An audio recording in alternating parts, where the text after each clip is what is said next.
Olá, mulher! Essa é a última aula do livro Influência Sagrada e ela é referente a 3 capítulos, 14, 15 e 16. Que bom que você está aqui comigo até agora. Vamos lá? Eu começo conversando com você sobre um assunto que muitas vezes nós, mulheres, não percebemos a profundidade, que é a intimidade sexual no casamento. O autor nos mostra algo precioso. Para o marido, o sexo não é apenas um ato físico, é muito mais do que isso. Quando ele é rejeitado nessa área, não sente apenas que a atividade foi negada, mas que ele mesmo foi rejeitado. Eu quero compartilhar uma citação de um homem ali no livro que diz o seguinte, ele diz assim: quando minha esposa diz não, eu não sinto que ela está dizendo não ao sexo, eu sinto que ela está dizendo não a mim. É forte, não é? Um marido dificilmente se conecta emocionalmente com sua esposa sem intimidade sexual. A doutora Melody, o Gary sempre comenta, sobre essa doutora, ela diz assim que a maioria das mulheres quer mais envolvimento emocional do marido, mas ele só consegue se conectar emocionalmente quando suas necessidades sexuais são atendidas. E aqui está uma comparação que nos faz pensar. Imagine se o marido ficasse uma semana inteira em silêncio, sem dar uma palavra de carinho e de repente exigisse o sexo. Nós diríamos, isso é cruel, né? Egoísta, mas muitas vezes fazemos o mesmo. Recusamos intimidade e depois esperamos que ele se abra emocionalmente conosco. Pare para pensar. O efeito é parecido. E quando isso se repete, a frustração pode trazer sérios riscos. Homens confessaram que quando a esposa recusa constantemente, eles se sentem menos desejados, como se o travesseiro fosse muito mais irresistível do que eles. Isso gera impacto emocional profundo e enfraquece a ligação do casal.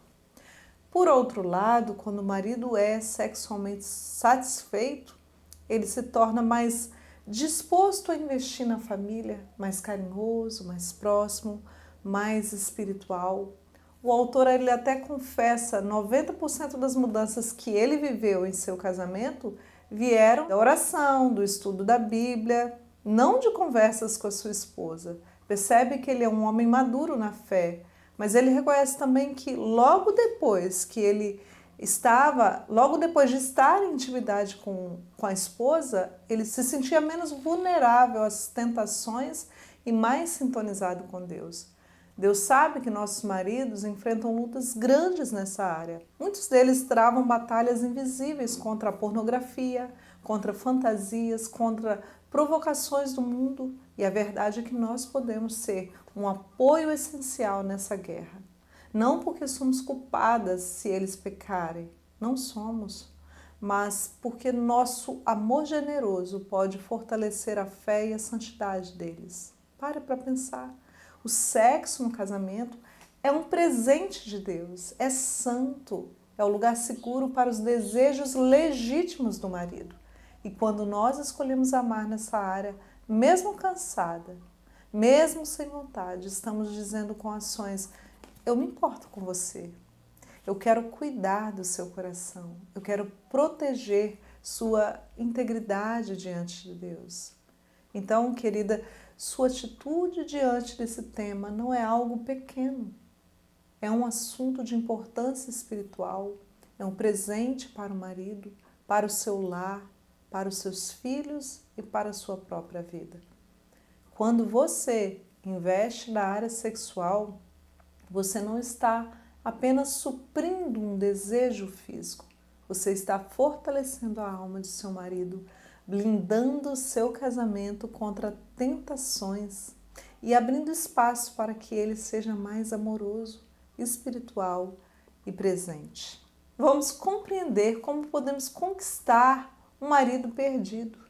Sim, Gary Thomas compartilha a história de Diana e Ken, um casal que passou por uma das crises mais dolorosas que um casamento pode enfrentar, que é a traição.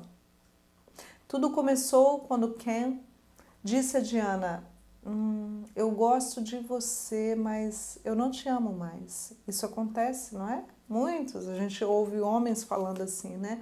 Essas palavras foram assim, devastadoras. A filha deles, a Hillary, já estava lutando contra a depressão e havia tentado suicídio. O casamento parecia ruir justamente quando a família mais precisava de estabilidade. Diana ficou arrasada, mas em meio à dor, ela buscou refúgio em Deus. O Salmo 55 se tornou seu consolo. Ela chorava diante do Senhor, mas tinha convicção de que o divórcio não era o caminho. Logo, ela descobriu que quem mantinha um relacionamento com outra mulher pela internet. E para piorar, essa mulher ainda era casada e tinha filhos. Diana, ela poderia ter explodido em ira, mas antes de confrontar o marido, ela decidiu desabafar com uma amiga fiel, confiável. E foi essa atitude que salvou seu casamento, porque quando chegou a hora de falar com quem, ela conseguiu conversar com firmeza e com calma. O fato de buscar ajuda e desabafar deixou ela mais calma. E sabe o que quem viu em Diana? Ele viu um retrato da graça e da misericórdia de Deus. Se ela tivesse reagido apenas com raiva, ele teria ido embora. Mas o Espírito Santo deu a Diana paz e isso fez toda a diferença. Naquela noite de conversa, ela lançou um desafio a quem? Seja obediente à palavra de Deus, quem? Termine esse relacionamento e trabalhe para restaurar o nosso casamento. Eu creio que Deus pode renovar seus sentimentos por mim, mesmo sabendo de tudo. E foi exatamente isso que aconteceu. Quem terminou tudo, fechou os contatos que ele tinha e decidiu reconstruir a relação. Com o tempo, os sentimentos dele voltaram. Esse casamento tinha muita coisa para ajustar, mas ambos estavam dispersos. O autor conta várias experiências desse casal, mas eu quero destacar apenas algumas lições que eu tirei desse capítulo. Senão o estudo acaba ficando muito grande, né? Então eu vou tentar resumir. A primeira lição é: alimente o seu casamento. Assim como uma planta morre sem água, o casamento morre sem cuidado. O trabalho, o excesso, os filhos, as preocupações, tudo isso pode sufocar a intimidade, mas o casamento precisa ser prioridade. Um lar firme fortalece os filhos, não o contrário. 2. Comunique-se sempre. Diana percebeu que ela e Ken viviam vidas paralelas. Ela gostava de cinema, ele gostava de corrida. Quando faltam interesses compartilhados, o casal ele se distancia. Ela então decidiu entrar no mundo dele, ela deu o primeiro passo. No começo achava chato ir às corridas, mas se lembrava: eu estou aqui por ele. E isso aproximou os dois. 3. Seja um reflexo de Cristo. A Bíblia diz em 1 Pedro 3 que as esposas podem ganhar seus maridos sem palavras. É duro, né? Apenas pela conduta. Diana não ganhou Ken com gritos, mas com a paz e a firmeza que vinham de Deus. Cuide da ordem, das prioridades. Provérbios 24, 27 diz: termine primeiro o seu trabalho, depois constitua a família. Ou seja, cuide do que sustenta o seu lar, mas não negligencie o casamento, porque quando ele desmorona, toda a família sofre. Confie no tempo de Deus, irmã. Talvez você se pergunte: e quando ele vai se interessar pelas coisas que eu gosto? A resposta é: no tempo certo. Muitas vezes é a esposa que dá o primeiro passo, sustentando a relação com paciência, até que o marido seja tocado por Deus. Irmãs, o casamento de Diana e Ken não foi restaurado por força humana, mas pela graça de Deus. Ela decidiu obedecer à palavra, mesmo quando estava ferida. Decidiu investir em seu casamento, mesmo quando parecia inútil.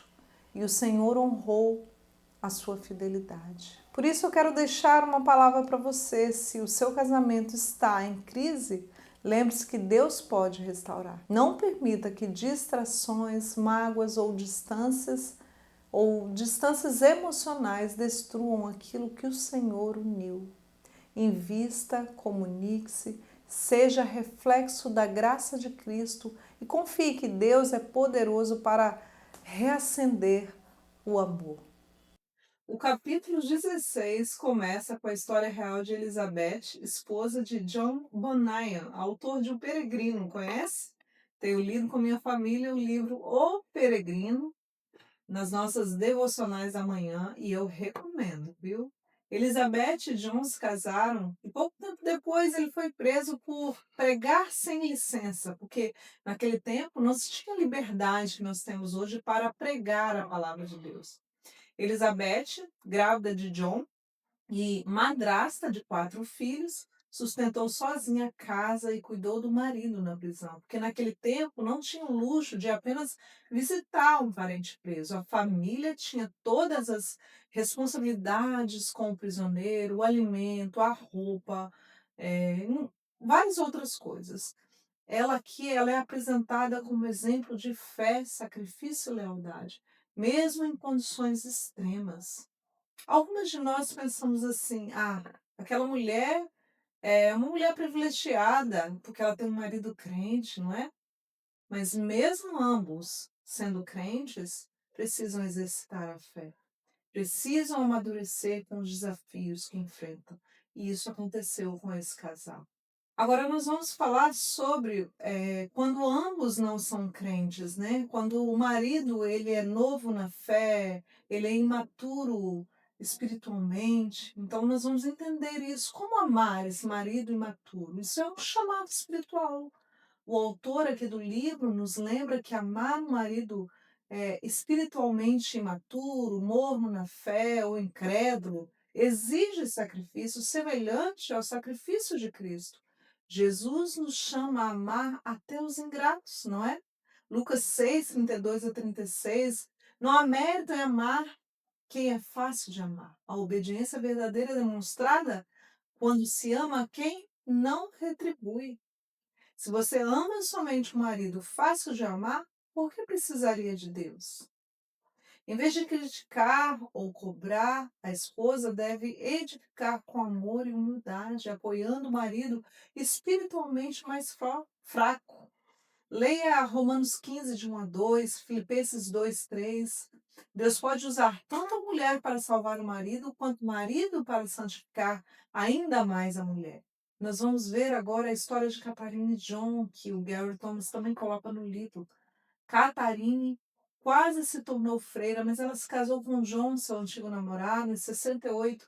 Ele nunca foi verdadeiramente cristão, só frequentava a igreja em dias de festa e deixou claro, logo após o casamento, que não iria à igreja. Anos depois, Catherine teve uma experiência de novo nascimento e começou a viver uma fé com mais intensidade, mas ela cometeu alguns erros. Ela ia à igreja quase todos os dias, ela deixava o John sozinho, ela negligenciou o marido. E ela reconhece isso. Ela reconhece também que, sem a graça de Deus, ela teria destruído o casamento dela. Catarina orou por 23 anos pela conversão de John, mas ela estava sempre ressentida, porque ela tinha muitas expectativas sobre John e expectativas que iam além da capacidade dele. E ela teve que aprender a colocar as necessidades dele acima das necessidades dela. E ela ouviu então de Deus: olha, se você liberar o John através do perdão, você abrirá uma porta para que eu trabalhe na vida dele. Sempre que ela se sentia magoada, ela pensava: eu vou orar. E ela orava da seguinte forma: Senhor, eu o perdoo. Eu libero para ti e peço que o Senhor opere em minha vida. E ela confiou que Deus ia suprir todas as suas necessidades emocionais, porque era isso que ela tinha, sabe? E ela começou a perceber, assim, pequenos sinais de abertura. John nunca a impediu de ir para a igreja, mas ele mesmo não queria se envolver. E ela percebeu uma vez no culto que ela chorou muito porque viu alguns maridos indo entregar flores para suas esposas e o esposo dela não estava lá na igreja com ela, né? E após o culto ela se comoveu, ela chorou e John chegou para buscar ela. e viu ela muito triste, olhou para ela e disse: "Sinto muito, porque por não poder fazer isso por você". Mesmo não sendo uma conversão, esse momento demonstrou empatia e reconhecimento. Catarina foi compartilhando o evangelho algumas poucas vezes ali que ele dava abertura, sabe, sem forçar. E foi durante uma crise financeira que John viu a provisão de Deus por meio de ofertas inesperadas, mas ainda assim não conseguiu crer como Catarina. Os filhos eram envolvidos na igreja. Mas tinha um filho, o Brian, que se afastou. Ele foi influenciado pela ausência justamente da espiritualidade do pai, né? Através de um relacionamento profundo com Deus, Catarine recebeu a orientação de ceder à liderança espiritual de John, mesmo ele não sendo convertido. Mas por obediência a Deus, ela entendeu isso, porque ela orava diariamente por John e ela confiava em Deus. E isso seguiu assim por longos anos. Após um longo período de crises familiares, uso de drogas por Brian, busca de ajuda, o John começou então a se abrir espiritualmente. A conversão de John ocorre progressivamente, culminando com a pública confissão de fé. E aí, no final, o casamento foi fortalecido, a fé floresceu, a família se uniu. Então, Catherine reconhece que Deus estava trabalhando em todas as coisas, inclusive nela. E tem algumas lições que nós podemos tirar desse casamento. A obediência vem antes do entendimento. Catarina obedeceu mesmo sem ver lógica, entregou a liderança espiritual a um homem não convertido por direção divina, percebe? Deus usa crises para revelar o seu plano. O problema com Brian, o filho do casal, e exatamente aquele problema foi catalisador para a mudança espiritual, né, do pai, do João, no caso. O livro fala de submissão verdadeira espiritual, que tem a ver com você e Deus. Catarina precisou aprender a confiar mais em Deus e isso transformou. Você tem confiado em Deus? A oração perseverante também tem poder. Não foram dias ou meses, mas foram anos de oração persistente, silenciosa, preparando ali o terreno, entende? O amor é uma escolha, minhas irmãs, não é um sentimento. Catarina escolheu se envolver nas atividades que uniam a família, mesmo que ela não gostasse. O autor também fala disso, de se envolver com eventos para toda a família, mesmo que você não goste. Catarina não gostava de pescar, não gostava de pedalar, mas ela se esforçou nessas aventuras com toda a família e isso trouxe mais proximidade e abertura para influenciá-los. E aqui nós podemos trazer algumas aplicações práticas para esposas em julgo desigual. Ore todos os dias para o seu marido, mesmo que ele pareça distante. Não tente ser o Espírito Santo dele. Deixe Deus fazer o que somente Deus pode fazer. Envolva-se nas coisas que unem vocês, mesmo que não sejam do seu gosto. Seja sincera, mas seja gentil, especialmente sobre temas espirituais e importantes para você. Resista ao vitimismo. Viva Filipenses 2,14. Façam tudo sem queixas nem discussões. Ame primeiro, mesmo que você não se sinta amada da mesma forma. Chegamos ao final desse estudo referente ao capítulo 14, 15 e 16. E eu quero agradecer a todos vocês que ficaram aqui comigo até o final. Vocês são guerreiras vitoriosas. Eu espero muito que tudo que nós falamos aqui, desde o início, possa frutificar na vida de vocês. Que vocês sigam cultivando essa atmosfera, esse amor dentro do casamento de vocês. Que Deus possa abençoar aqui cada casal, cada família, para a glória de Deus. E se você gostou desses estudos e observa que outra mulher, outra amiga também pode aproveitar, pode crescer com esse conhecimento, envie para ela, tá bom? Muito obrigada por estar aqui comigo. Tchau, tchau.